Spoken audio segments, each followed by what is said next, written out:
Di abad hari ini sudah miskin, kemudian memproklamirkan kemiskinannya. Lemah.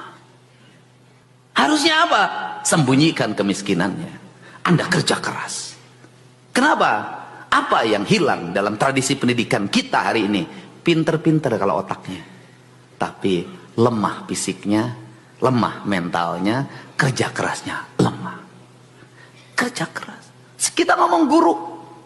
Apakah guru sekarang menderita? Menurut saya tidak lebih menderita dibanding guru zaman dulu. Ngomong kelas, wow, saya kelas 1 SD muridnya 60. Satu bangkunya 3. Penyakitnya apa? Kopok. Kita ngalamin lah anak tahun 70 bu dokter, kopok, bu kopok.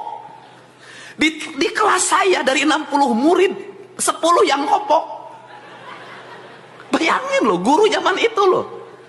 Habis itu sekolahnya giliran, pagi, sore, siang, jam 1 udah dari sawah, ngangon doma, teu mandi heula, masuk ke kelas kopok. Itu sekelas baunya luar biasa. Penyakitnya kedua lagi ololeho.